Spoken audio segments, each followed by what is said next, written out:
Welcome back to the session 7 of our 5 days FDP on potential research avenues in computer science and biology. I'm very glad to introduce our speaker for the session, Dr. Ramesh Kumar Agarwal sir. So, Dr. R.K. Agarwal sir is a professor and Dean, School of Engineering from Jawaharlal Nehru University, New Delhi. Sir carries with him 27 years of experience in teaching. He has received his doctorate degree from University of Delhi and MTech from IIT. His areas of interest being data mining, machine learning, and pattern recognition, medical imaging, and information security. Sir is also a member of many professional bodies like IEEE, ACM, and he also holds various membership of boards and committees.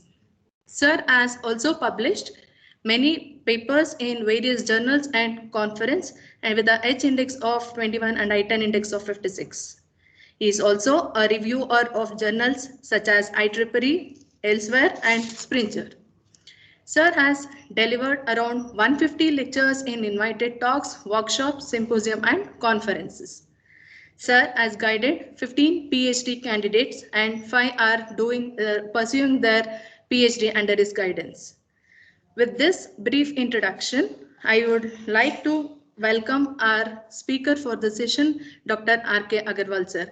On behalf of the Computer Science and Engineering Department, Malnad College of Engineering, we welcome you, sir. Thanks for the nice introduction, Dr. Geeta. It's my pleasure to be with you. I think, am I audible to all of you? Yes, sir, you are audible. So, as you have spoken to me, that the participants are more interested in the research avenues related to computer science in biology. Okay. Yes, sir. I have chosen a topic of medical image segmentation. Yes, sir. Okay. And initially, I'll be talking very basics of medical image segmentation. Yes, Then, sir. Then I'll be talking about one of the publication, okay, which was published in Applied Soft Computing. Okay. Okay. And I will also share what are the challenges which can be taken up further. All right. Okay. Okay. This I am sharing my slides. Yeah.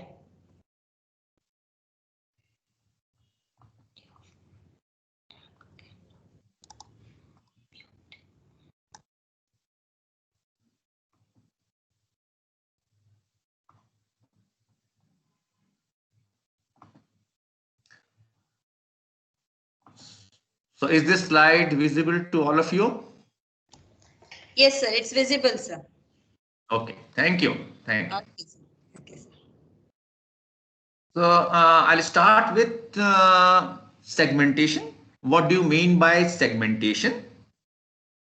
Then I'll be talking about some basic segmentation methods. Since in this work I'm using fuzzy and introgenistic fuzzy sets, I'll be talking very briefly how it is different from crisp sets. Then I'll be talking about some of the fuzzy clustering methods which were already been suggested by our research community, followed by our proposed method. One of my PhD student has worked on this problem. And then I'll show you experimental results, followed by conclusion and future work. Okay. So what do you mean by segmentation? So if you take this picture, so you can see that there are many objects in this picture.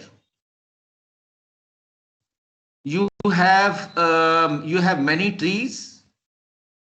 You have sky. You can see that grass field. You can see there are some houses around. So what we want, that we want to find out all these objects which are present in this image. So you can see that after image segmentation, we will get this kind of thing. Means the whole region is divided into many regions, where each region will be referring to one connected component, means one kind of object.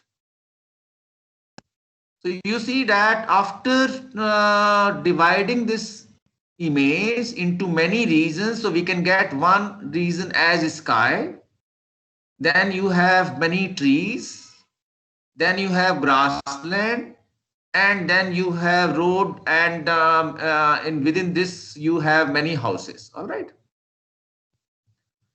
So now there are many things which you learn with time, that you find that there are some smaller objects, there are bigger objects.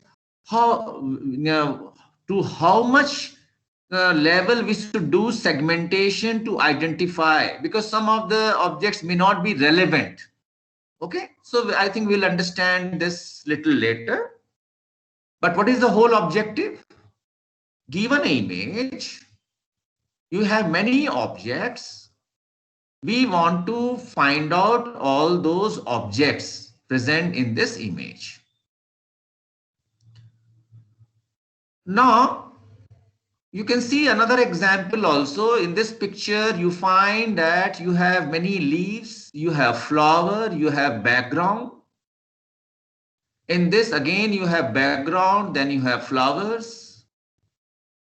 Again, in this, you can see that in this picture, you may find that there is a sea, water body, then you have sun, and then you in the background also is sky. Also, you can be thinking about it can be divided into two kinds of regions based on its color and intensity.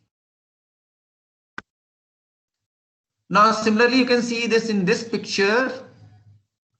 If I have to divide this image into regions where each region is homogeneous. Homogeneous means some property is similar. So you see that in this part, pulses are similar to each other, while the pulses of this part is different from pulses of this part. You can see in the same way, now you have more kinds of pulses here.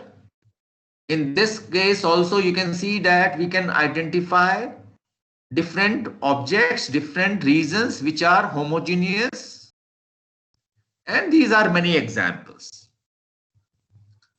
In this image, you can see that again, it can be divided into many objects. Objects can be that this shirt, these hands, okay, the face part, okay, or some object around that, okay.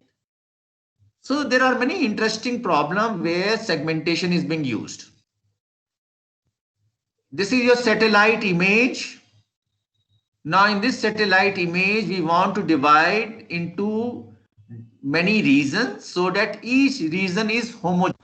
Each region is homogeneous in some way, in terms of texture, in terms of intensity, in terms of color. Okay. So after segmentation, we are getting this kind of information. So we can say that these you can say roads are considered to be one kind of information. You find that this has another piece of region which is different from this piece of land in terms of your intensity information, color information. All right, so in your satellite images also, we require to do segmentation, and their objective can be that if you capture a satellite image, you want to divide that region into many regions where each region will represent one kind of region. That region can be rocky area, that region can be cultivated area, that region can be your habitat area. Okay. Now let's, since our focus will be in medical imaging, so I have taken another example where you find that when you have a tumor in your brain, so what is being done? You take MRI image of that, and now through MRI image you want to find out the reason where is you have tumor. But tumor is also described in many ways. There are different kind of tumors. So medical community is interested to know where is the tumor, what is the size of the tumor, what is the shape of the tumor. Okay. Before they are going to perform surgery. So then the objective can be that can we identify the boundary of your tumors exactly, accurately. Okay. So while surgery is being done, we are not missing out any tumor part, but at the same time, we are not removing healthy part from the brain. Okay, so it is very challenging problem that how we perform segmentation in MRI image so that we can identify the brain tumor of different shape, different size, okay, and different types. Now, another important thing which is being done using MRI is your neurosurgeons or neurologists in general are able to diagnose different kind of disease by knowing what is the content of your white matter, gray matter and CSF in your brain. So you are being asked to go for MRI. Now then radiologists analyze those slices of MRI volume. And what they do, the first thing is that they divide this MRI volume into many kinds of regions, many kinds of matters. There are three kinds of matters in your brain. One is your white matter, gray matter, and CSF. They are different in intensity values. And the boundaries are very soft boundaries. So identifying using naked eye is very, very difficult thing. So after MRI, then radiologists analyze through MRI segmentation that what is the volume of white matter, what is the volume of gray matter and CSF. So in some disease, you may find that the volume of gray matter has decreased while volume of CSF has increased. So that may signify some kind of disease. So volume estimation of these three kinds of matter is a crucial part in taking decision and diagnosing different kind of disease. So having shown you some of the applications of image segmentation, now let us talk about some of the fundamentals mathematically which is required to understand segmentation.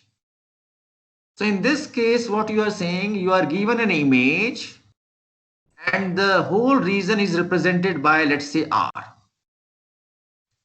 Now, if that region contains n homogeneous regions, so then it should satisfy this condition that if you take the union of all these n regions, you should get back the original region R.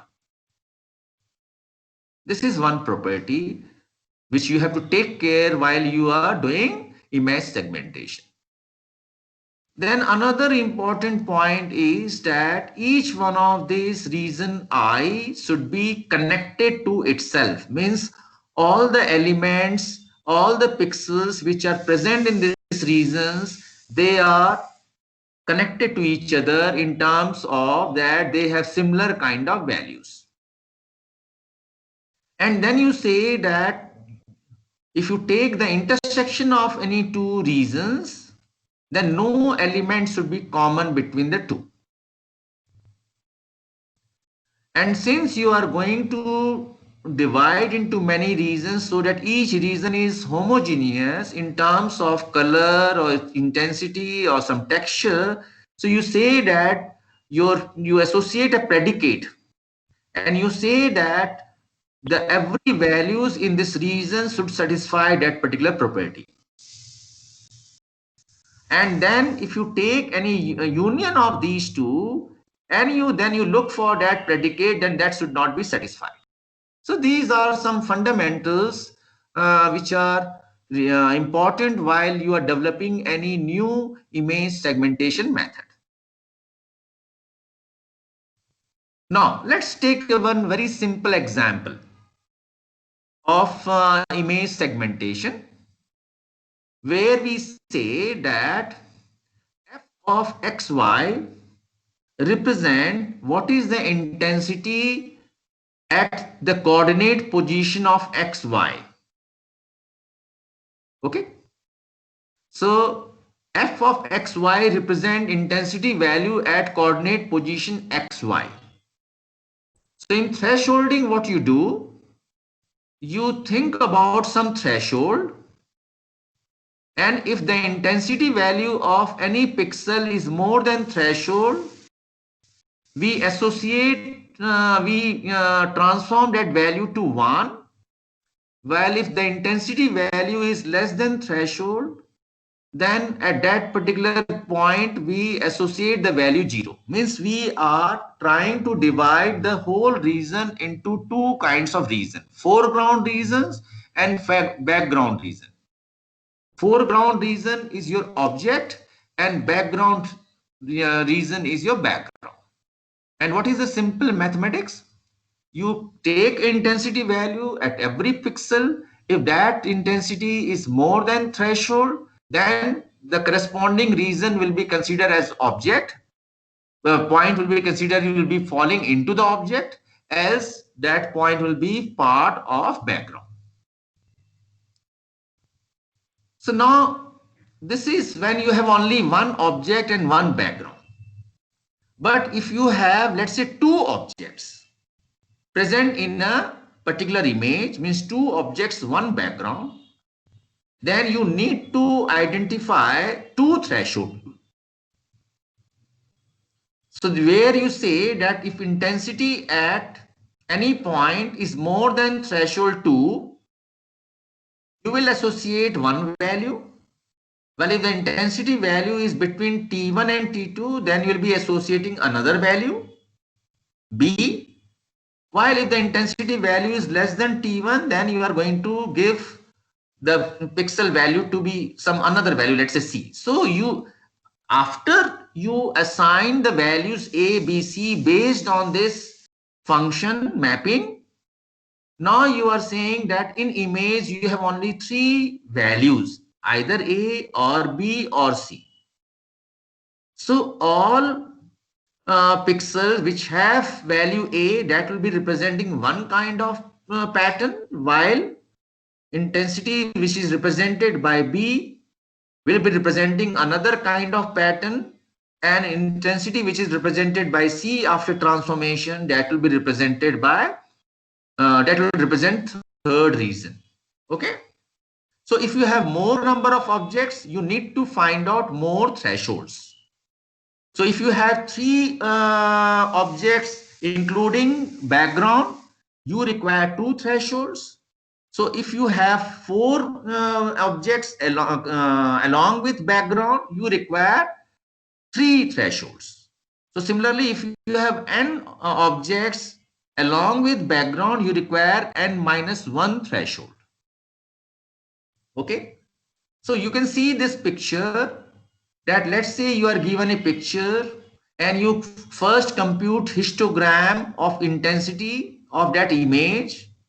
So can you see that you have one histogram which is well separated by another histogram. So if you can take a threshold somewhere this, then you can divide your pixel values into two kinds of regions. And in this case, you can see that we can have three kinds of regions. So how to find out the threshold? So I'm just showing you example how to compute threshold T, because this is you need to find out. At present, I am thinking about you have one object and one background. So what you can do? You can start with some random threshold T, some value T, any value between 0 to 255. And then based on this threshold, you divide the pixels into two groups. So group 1 will have all pixels with intensity values more than T, and another group will have pixels intensity values less than equal to T. So you have two groups of pixels. Now you compute what is the average intensity values of group 1, which is given by M1, and your M2, which will represent your mean intensity of pixels belonging to group 2. So having computed M1 and M2, then we can recompute T as average of M1 plus M2. Then you repeat this process second to fourth, and this process will keep on going till you find that in two successive iterations, the value of threshold is not changing significantly. Okay, so that's how you are able to define a threshold which can be used for dividing your image into two kinds of regions. Okay, I hope that you are getting things. Okay, now having told you this one of the method, you can see that you have this image and we computed your histogram. Based on this, we can divide the region into, we can find out this fingerprint information and we can differentiate from background. Now there is another popular algorithm for image segmentation, and we say K-means clustering method. In this K-means clustering method, what you do, I think I'll explain with the help of example. Let's say you have these two data. So randomly you choose, let's say, 2 points as seed points. Let's say you want to have two clusters. So let's say this is your seed points. Now based on these two seed points, you can divide the whole samples into two by comparing each sample with each centroid one by one. So if you compare this point, find out distance of this point from this centroid, and similarly you find out distance between this sample with this centroid, you find that this is nearer to this. So this sample will be considered to fall into this group. Similarly, if you think about this sample, you'll find this is closer to this centroid in comparison to this. So this will also fall into this group. So if you can think like this, you find that all these red will be are nearer to this seed point, centroid point, while these green samples are nearer to this seed point. So having determined these two groups, I will recompute centroid. So I find out centroid of this new group, which are red, and similarly for green. So now your seed point has changed. Now centroid is different now. Now based on this new centroid, again you redistribute your samples, and you may find that now these samples are nearer to this and these green samples are nearer to this. So again, you have two groups. Recompute your centroid again. Now you find that now your centroid after recomputing is now are these two. Again, you partition your samples by comparing each sample with this centroid, okay? And you find that now the situation is that all these samples are nearer to this and all these samples are nearer to this. So now again you recompute the centroid of each group, and now you find that centroid are here. So again, if you do it, you'll find that now centroid is not going to change. So once centroid is not going to change much, you can stop the process, and then based on this new centroid obtained, you can get two different clusters. But this process can be done to identify 3, 4 or k number of clusters. So in this method, what you do, given your sample, you have to tell what is the value of k, how many clusters you want, and then initially you have to, if you want k clusters, you choose k random samples as seed points, which will act as centroid. Now you are going to compare each sample with this centroid, and that point will be assigned to the cluster which is nearest to a particular centroid. So assign each object to the cluster which is nearest to the seed point. Now you recompute your centroid, and this process will keep on going till you find that your centroid is not changing significantly. And once you fix the centroid, then all samples can again be partitioned based on this new computed centroid. So this is a very old method. K-means clustering method. Okay. Now, in this K-means clustering method,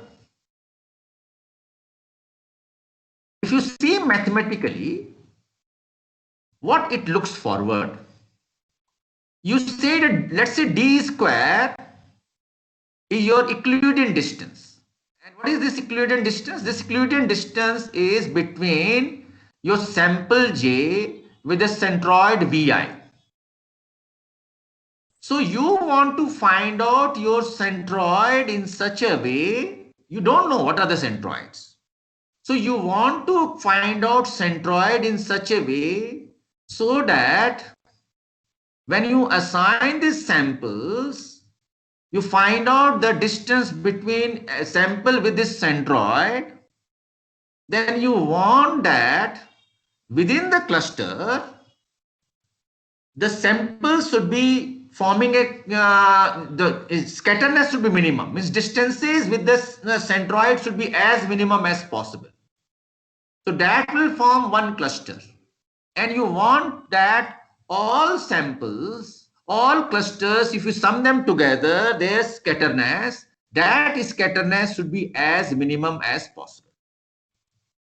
So what is the significance? What I'm saying? The whole objective is that you divide these samples in many clusters, let's say C clusters, in such a way that if in a one particular cluster, your sample is there, the distance of those samples with the cluster centroid should be as minimum as possible. So that scatterness within a particular cluster should be minimum. And you add all such scatterness of all the clusters together, this should be a minimum quantity. Okay. So mathematically it is this, but this you can determine Vi centroid by the method which I have defined you, told you what are the steps. Initially, you may consider this centroid to be some random samples. But then you keep on recomputing this centroid after every iterations, and ultimately you'll come across centroid where this overall scatterness is as minimum as possible. Okay. So having introduced k-means clustering algorithm, now Bezdek has introduced fuzzy k-means clustering method. And what was the whole idea of using fuzzy c-means clustering algorithm by Bezdek? He said that sometimes there is an ambiguity. You are not very certain that a sample should be assigned to which cluster. Because if you have some point and which is almost equidistant from, let's say, two clusters. So in K means what you do, you assign to one of the clusters. But your Bezdek said that using fuzzy, we can assign membership. Means instead of assigning to one cluster, we will simply give membership. That this sample belong to this cluster with some membership which value is between 0 to 1. So they are not giving you hard clusters. They are just giving you a soft clusters based on membership of a sample. You can decide whether you should assign a sample to one of the cluster or you can interpret in some another way. So it gives you some freedom of interpretation. So now, let me introduce what is fuzzy set. So when we talk about crisp set, so if I define a set, and let's say a set of students of class 10th students. So now if I ask whether this student belong to that set, so if he is a student of class 10th, then you will say that it belongs. That will be definitely belonging to that set. So you will say 1. Okay, belongingness is 1. But if the student is of class not 10th, then that student definitely will not belong to that set. So you are saying 0. So in crisp set, every element belong to that set and that value is given either 0 or 1. 0 means it does not belong to that set and 1 means it belongs to that set. But in fuzzy set you talk about that if you are talking about a set of let's say P elements, so corresponding to every element of this set you associate a membership value, and this membership value will take values between 0 to 1. If the value is 0, you are certain that that does not belongs to that set. If it is 1, it means you are certain that that belongs to that set. But now in fuzzy set, this can take values other than 0 and 1, means it can take values between 0 to 1. So if the value is 0.01, it means you can interpret like this, that belongingness of this element to this set is very rare. Okay. While if this value is 0.9, so then you can assume, you can think about that you have more confidence that this element belongs to this set. And definitely if it is 1, then this confidence also increases further. So in fuzzy set, for every element you associate a membership value. Okay. And in fuzzy set, if mu A tells you what is the membership, then 1 minus mu A tells your non-membership.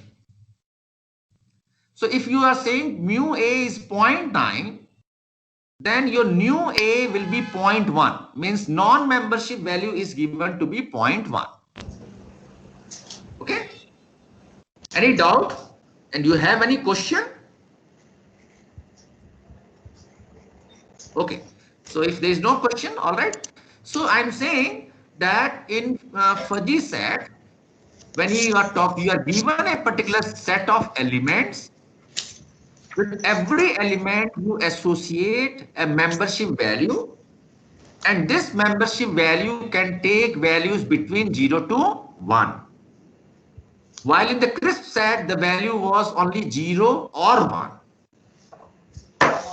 And here, hello, do you have any query, any question? Hello, do you Please have raise any your query? hand. Participants, sorry to interrupt, sir. Participants, if you have any doubt, please raise your hand. Then you can ask the question. Sir, you Anyone can want to ask any query? Do they have any query? don't seem like, sir. If they have any queries, they'll raise their hand. All right, all right. Okay. Okay. So now, so these two are your important information associated with fuzzy set. Okay. You say membership, and if the membership, we can take values between 0 to 1, while non-membership can be computed in terms of membership, which is nothing but 1 minus mu. But in this also, what happens, because when we collect the data, then in that data, there can be some noise associated. Okay, so the value which we capture comes with some kind of noise. And because of this is one reason. And then you have many different ways of determining membership. So you are associating membership through some kind of function. So because of this also, you can have little doubt in your membership associated with that particular element. So we say that it may not always be true. While you assign this membership and non-membership value, there may be some hesitation associated.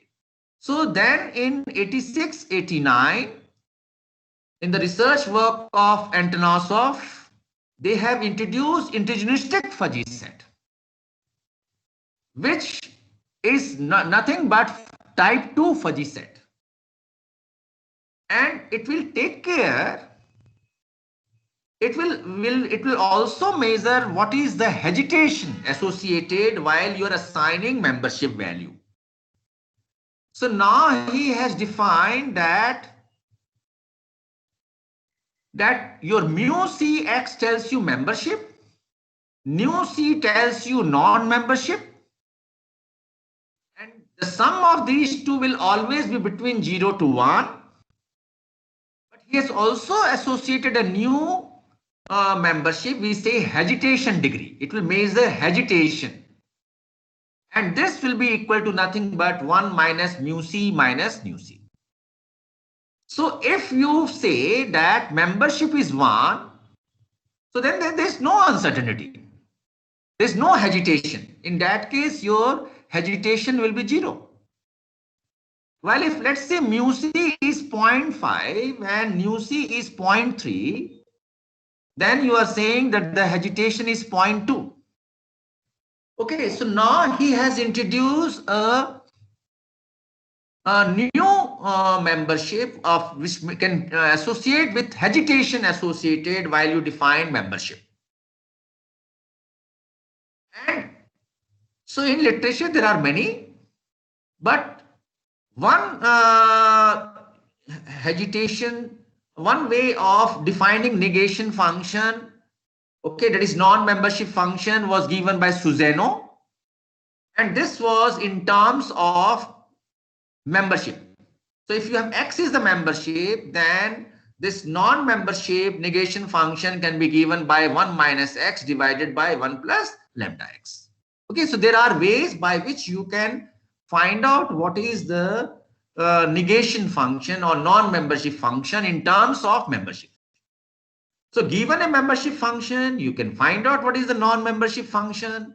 And then you know hesitation degree is nothing but 1 minus membership minus non-membership.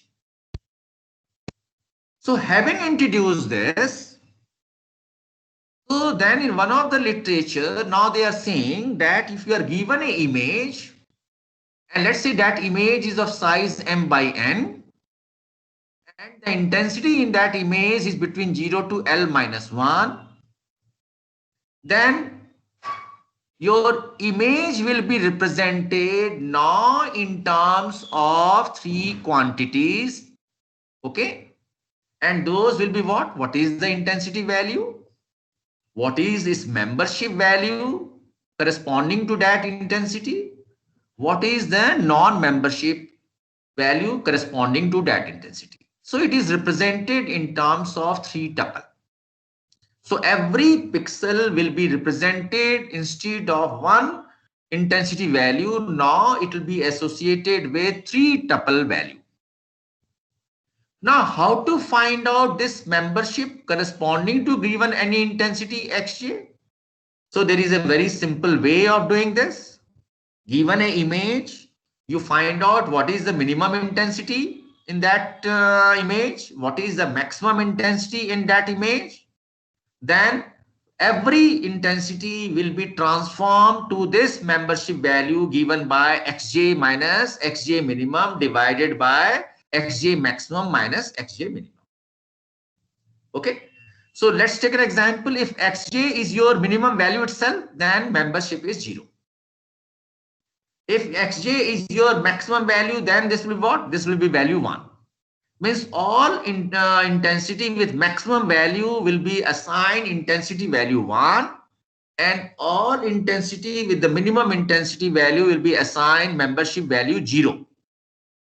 And all other intensity will be associated with values between 0 to 1.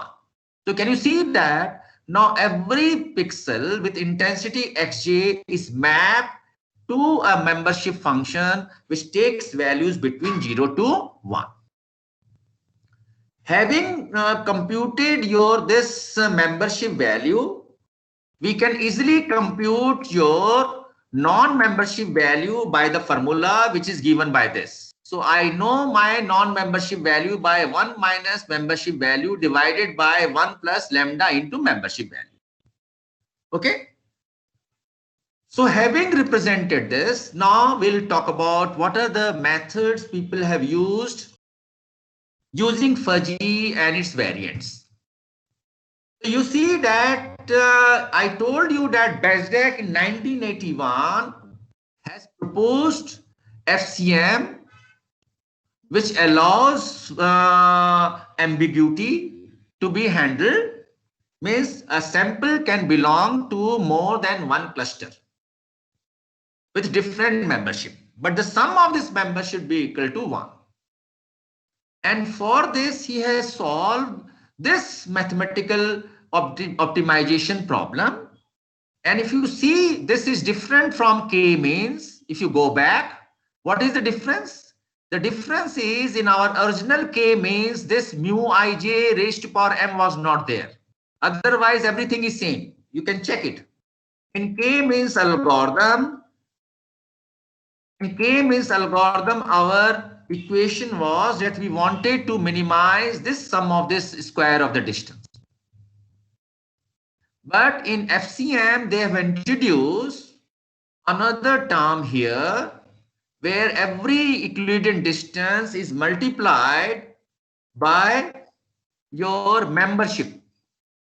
Where what is mu ij? Mu ij tells you what is the membership associated with your jth sample belonging to ith cluster. So what is mu ij? Mu ij tells you what is the membership associated with jth sample belonging to ith cluster. And this value will always be between 0 to 1. And this d square is your distance, Euclidean distance between your jth sample with cluster I, centroid I. So you want to find out mu ij in such a way that this overall quantity is minimized, such that my sum of the membership of a given sample belonging to all the clusters should be equal to 1. It cannot be more than 1. Okay. So there are ways by which we can solve this optimization problem. And one of the popular method is your Lagrange method of undetermined multiplier.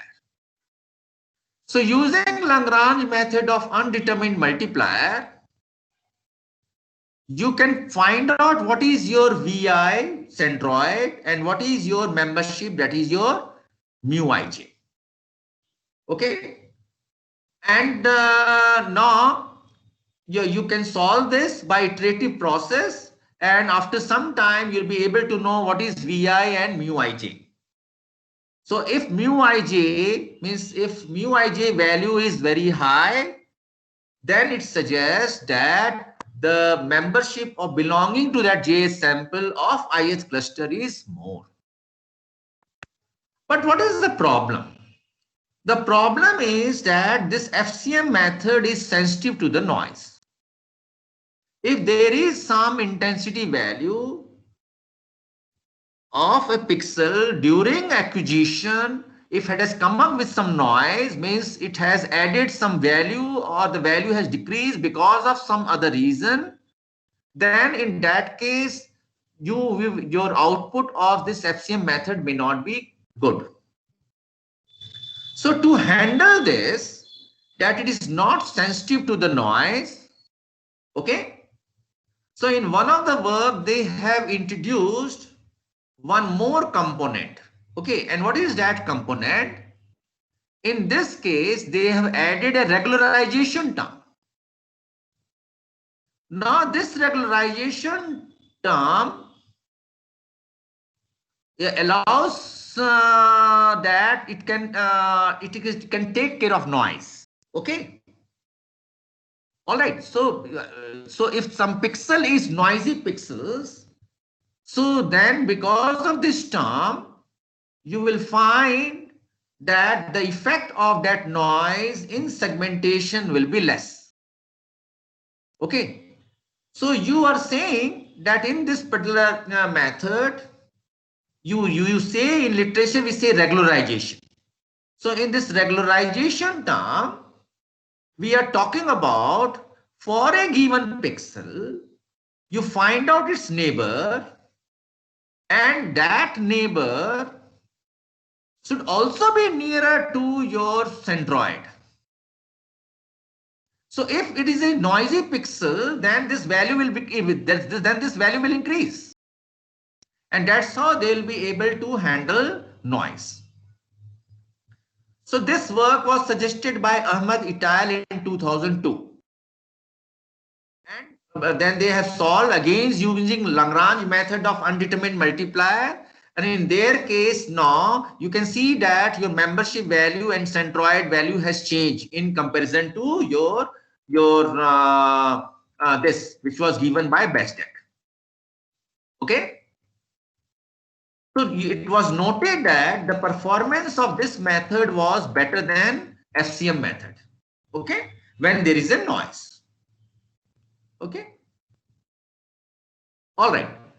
Then another variant was suggested, and what was talked about that if you are going to use this formula, then you need to find out every time what are the neighbors, then you have to compute what is the difference with your centroid. So this can take more computation time.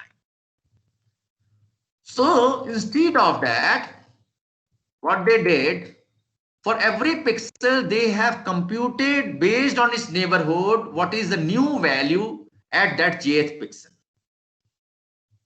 So now they are not computing with all the neighbors, but they are computing only in terms of this average value. So the computation time was much lesser than your FCM-S method. Okay, so otherwise this objective function is very much similar other than this particular point. And again, this can be solved using Lagrange method of undetermined multiplier. Okay.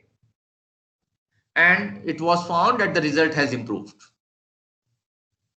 And there is another research work in which they have talked about intuitionistic fuzzy C-means. So in this work, instead of using Euclidean distance in terms of original data, now they are talking about they are going to compute Euclidean distance in intuitionistic representation. I told you how to represent my data in terms of intuitionistic set.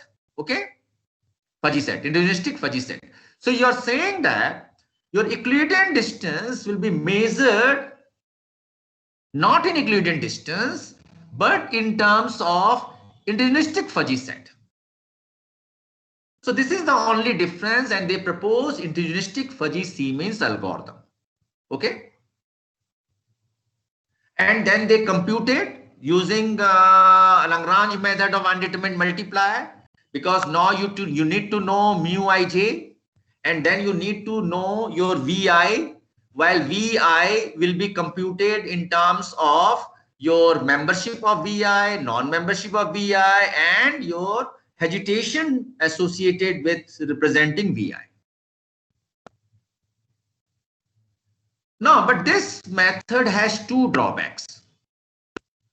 One drawback is that it has not taken care of spatial information, and because of this reason, it will have problem with noisy pixels. Okay. And the another is that in all these methods, you have too many parameters. So parameter tuning is also important to get better result.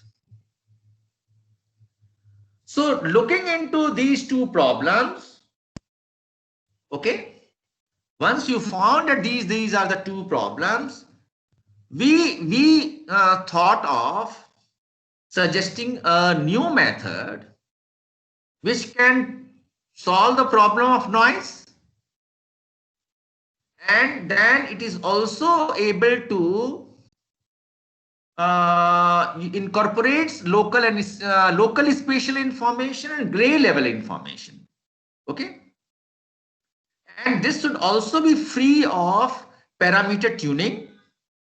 So our method, you'll find that it has minimal parameter, and then we are incorporating local spatial information and gray level information.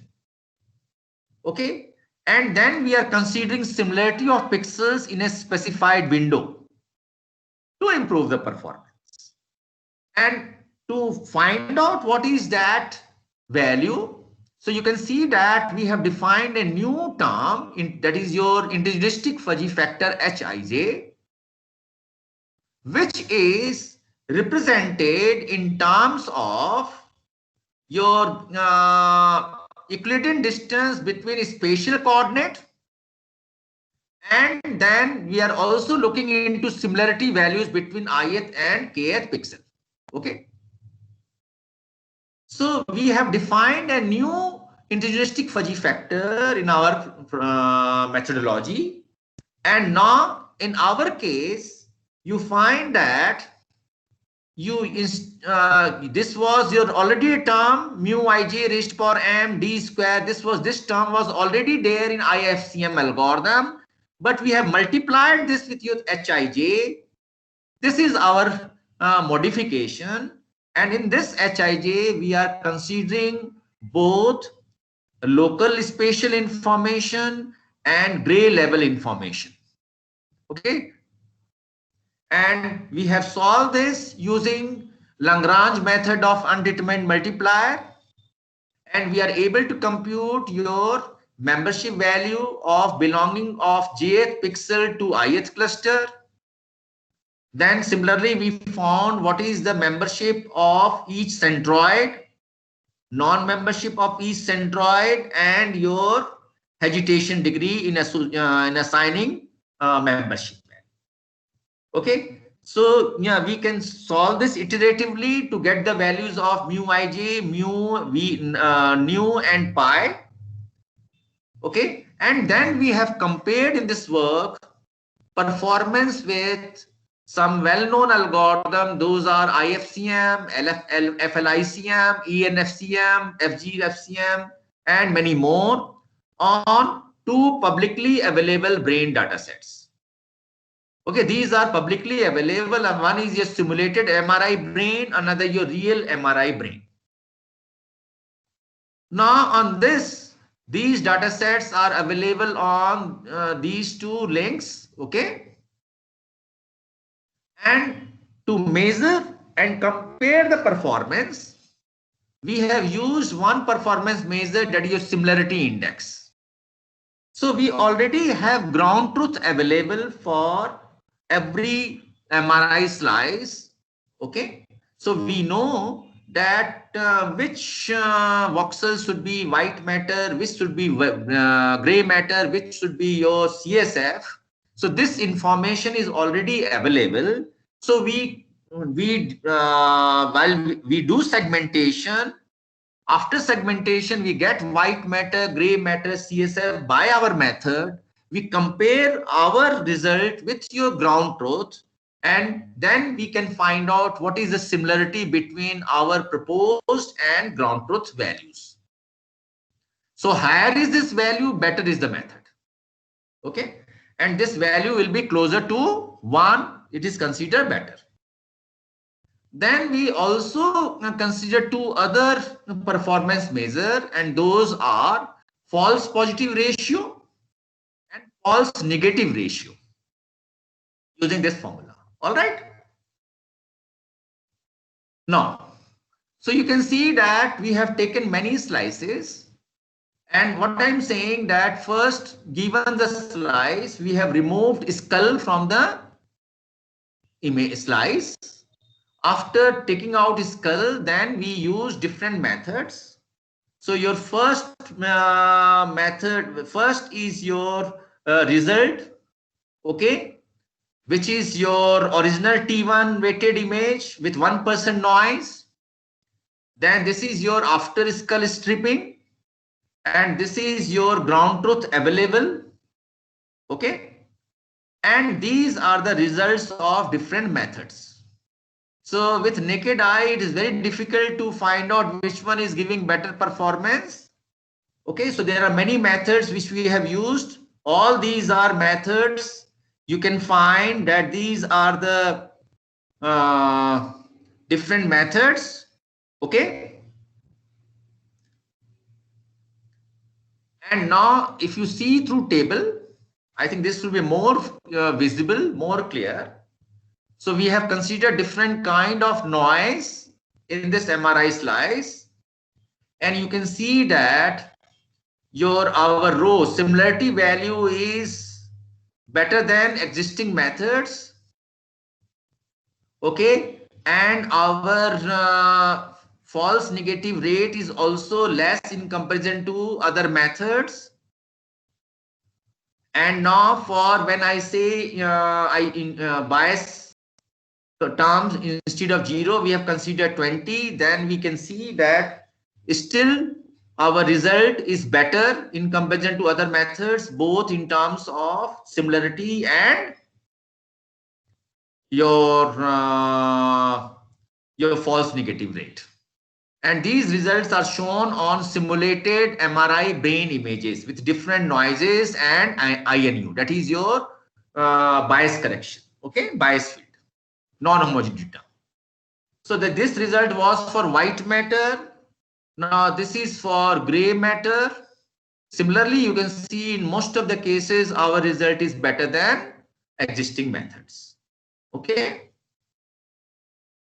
Similarly, you can see that in the CSF our result is not that good in comparison to your ENFCM. Okay, in this case ENFCM is giving better result. Okay. Now then we have compared on real MRI brain image also, and we found, and we have performed this experiment on 30 real brain images, and compared with 9 algorithms for both white matter, gray matter, and CSF, you can see that still in most of the cases, our result is better than existing methods. Okay. So, so in this work, what we are seeing that in this work, in this research work, we have overcome the problem of noise and partial volume effect. We propose IFCM algorithm in which we have incorporated both local gray level and local spatial information. And another important point is that it is free of any parameter tuning.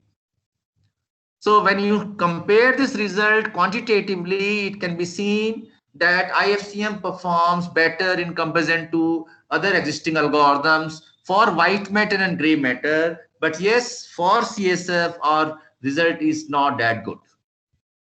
So what can be your future work?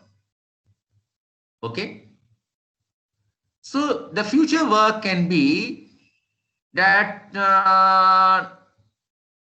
in future work, so can we perform non-local constraint?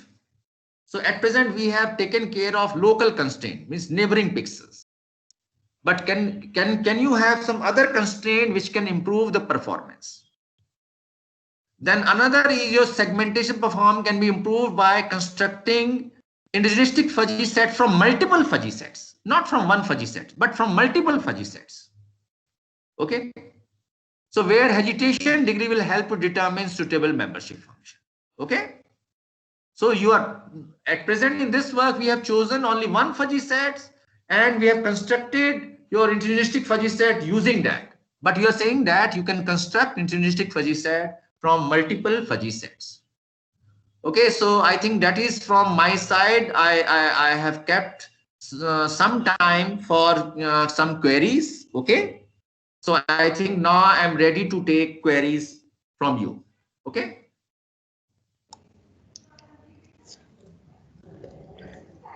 Yes, participant, if you have any questions, queries, sir is ready to answer you. Please go on.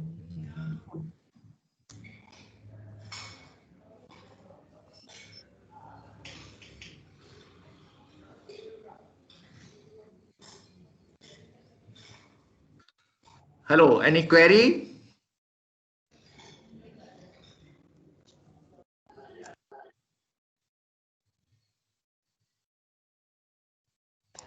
So, Yes, any kind of queries, any inputs from sir?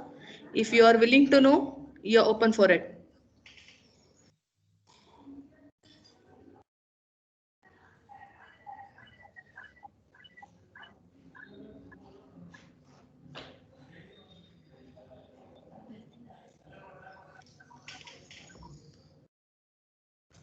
it seems there is no query, huh? No questions.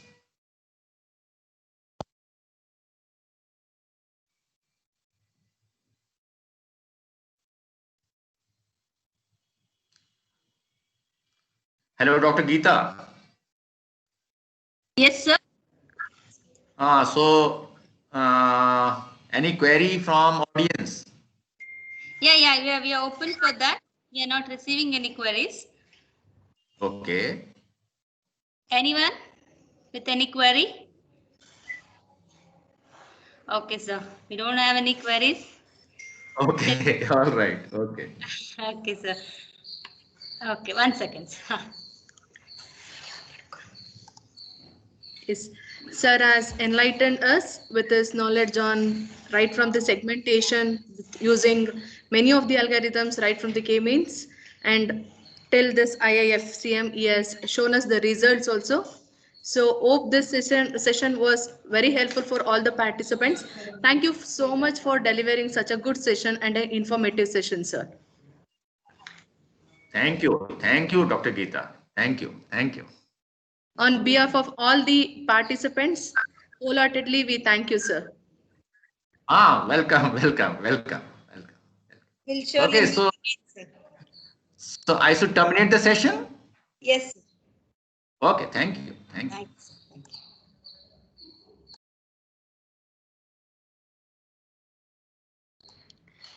Okay, participant, we shall meet back again at 2:30 p.m. Sharp 2:30, we'll be back. Thank you all.